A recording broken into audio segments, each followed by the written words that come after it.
now that we're done with the bedrock breaking process, it's time to upgrade the base even further. But even before we upgrade the base, we're still gonna have to do one more thing. We're gonna have to upgrade the world.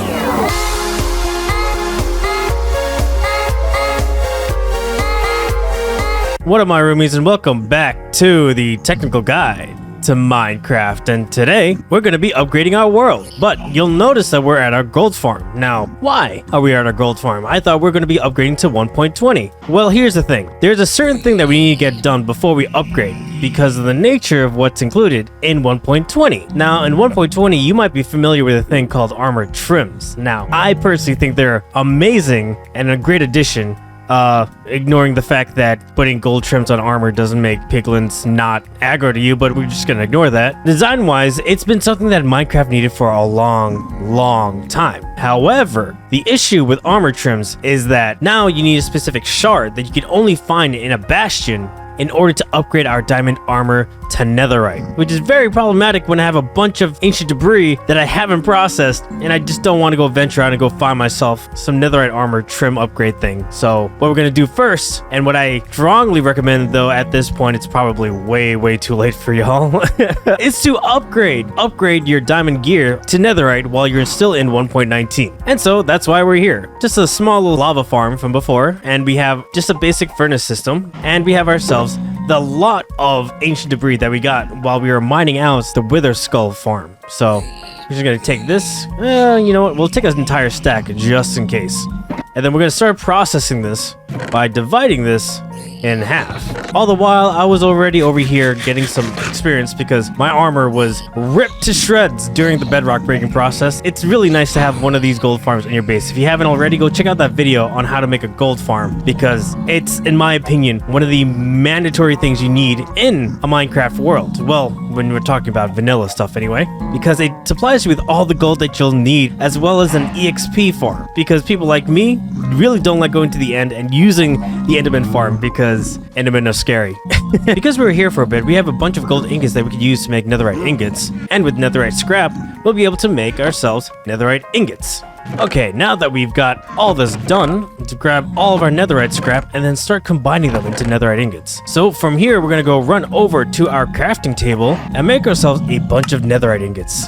And then we're going to take all of the stuff that we have that's diamond gear, all of this, and then just begin upgrading them. Hopefully this is going to be enough. I actually kind of just eyeballed it. There might be a chance I didn't get enough, but we'll see in just some... I think we have enough. Oh my goodness, just enough. Sometimes things just work out in my favor. Okay, that about does it. Please be sure to upgrade your gear before going to 1.20 because being able to make more netherite tools after 1.19 is going to be big headache for you, especially if you don't have like a quarry ready to get more diamonds to duplicate the things, but that's a topic for another time. For now, let's go ahead and upgrade our world to 1.20. So in the Minecraft launcher, verify that you'll be starting in the latest Minecraft version, which in this case is 1.20.1. Once you start it up, click on the world you want to work on. But before you do anything, it's incredibly important to back up the world. Click on edit and click on make backup. From here, it might take a couple of seconds depending on how big your world is, but just in case anything happens and you need to revert back to your own world. But if it's successful, on the top right, you'll see that you've created a successful backup. And if you're playing single player, that's pretty much it. All you gotta do now is load up your world into 1.20.1, and there you go. You are now playing in the latest version of Minecraft. Quick interruption. I noticed that only 12% of you are actually subscribed to this channel. Watching this long, I must be doing something right, so if you like this video, hit that like button and please subscribe to this channel. Any support helps and these videos take a bit long to make. Thank you so much and back to the video. But maybe you're just like me and don't want to play single player anymore and instead want to play with other people. For those that want to create their own survival multiplayer, there's going to be a link on the description below as well as on the top right of this video for you to set up your own survival multiplayer. And for those that want to set up their own survival multiplayer or already have one and haven't upgraded to the latest 1.20.1, this instruction is for you. So let's say you're hosting your S2EP on a free Minecraft hosting website like Eternos. On Eternos or other websites, they have an option on your world tab to optimize the world. And what optimizing the world does is that it'll automatically trim parts of the world that hasn't been inhabited or visited for longer than an X period of time. But let's say that you host your Minecraft server on a paid website like Apex Minecraft hosting, like I do for the Isekai and the Resurrect S2EP server. What you're going to do over here is on the left side, you'll see that there's going to be a trim world option. From there, you want to make sure that the world name matches up and that the inhabited time is set to whatever period. In this case, 20 ticks is 1 second. So for me, I'm going to make sure that we're going to increase that to 10 minutes. And by doing so, if a player hasn't been in the area for more than 10 minutes, then that area of that map gets deleted. And the reason why I want to delete it is so that the world can repopulate and regenerate under the new Minecraft version's world generation settings. But let's say you want to fine-tune the world trimming yourself and you want to do it by hand. Follow the link in the video description for Querz's MCA selector. Make sure you go down and check out the releases for the latest MCA selector, download it and install it. Once you have it installed, open up MCA selector and then select your world. Once you've selected your world, open up the dimension that you want to edit. In this case, we're going to be editing the overworld, which is going to be the Isekai SMP. And then when you open it, you'll be given this entire map of things that are inside your world. From here, you'll be able to scan out and then select certain parts of the world. And the further out you are, the bigger the square, you can start editing it. If you zoom in, you can then fine-tune the areas that you want to repopulate. So if you look around, you can see that the Kikukor landfill is actually right over here. So theoretically, if I want to delete